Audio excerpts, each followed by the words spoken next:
I was inspired to write the play at the 50th Street C train stop, because it's like the thing where you have the C train comes on one level and the E train comes on the level underneath, and either one would get me to the same place, so I didn't care which came first.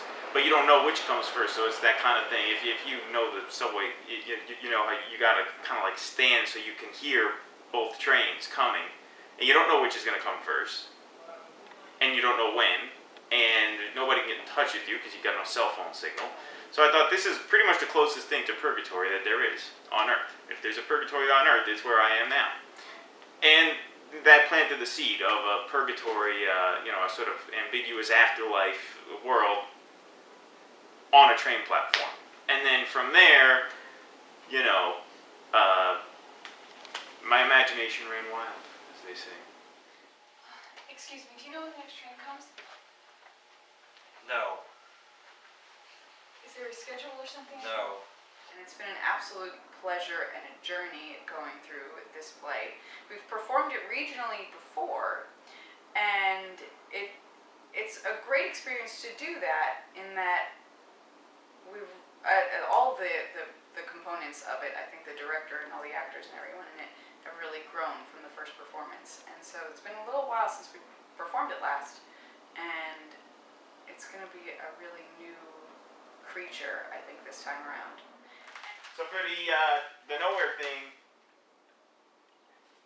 more like walking into the woods and getting scareder and scareder as you go in, so finally you just stop. Not like you walk and there's like a plate of glass. Right. You know what I mean? See, that's nowhere. Nowhere? Yeah, nowhere. Can't go out there. Well, it must be somewhere. It's not. Well, I'm trying. Go ahead. I'm going right now. Good. The actors in this are two great friends of mine, so it's always fun to work with them. You really can't even say it's work because it doesn't feel like it. And it's not, because we're not getting paid for it, so it's really not work at all. I'm not working with the actors. I'm just hanging out with the actors, practicing a play with the actors. So I don't say, like, silence. I have to do it, right? I'll say that. Right. You don't announce the title of the play at the beginning. I played Greg in the piece. He's kind of stuck in this purgatory-like world, afterlife, in a train platform in the middle of nowhere. He's been alone there for many, many years, until one day when this girl kind of comes and turns his world upside down. Just leave me alone. Okay, your train will be here. You'll be gone, just like everybody else. You don't have to worry about me or why I'm here or anything. And the character Rosalind, she's pretty dynamic in that she kind of goes through a whole arc of figuring out what it was that she thought death was. But I did not think that I would be chided and emotionally harassed by some deformed suicide case. And the character Greg helps her with that, which is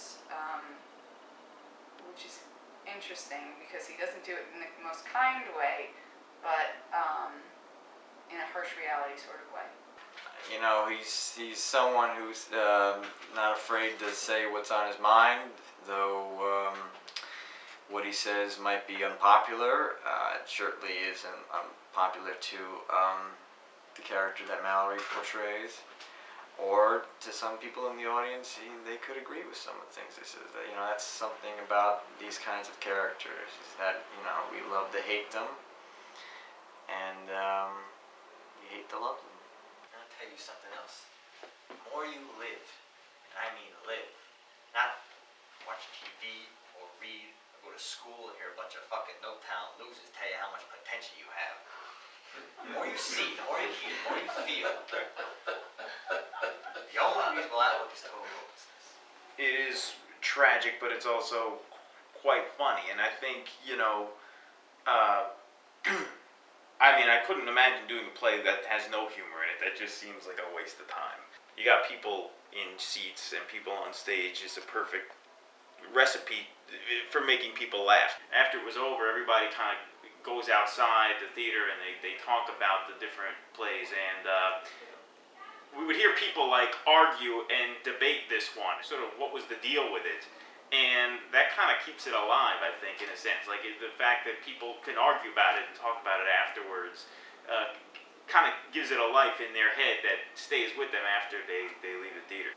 I think one of the takeaway messages in this is that we have a lot of ideas.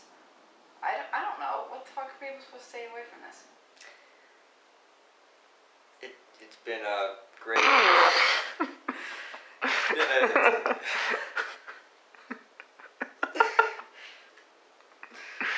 It's been a pleasure. We hope you enjoy the show. What do you like better, this play or chicken shawarma? I don't know what that is. The play, I mean.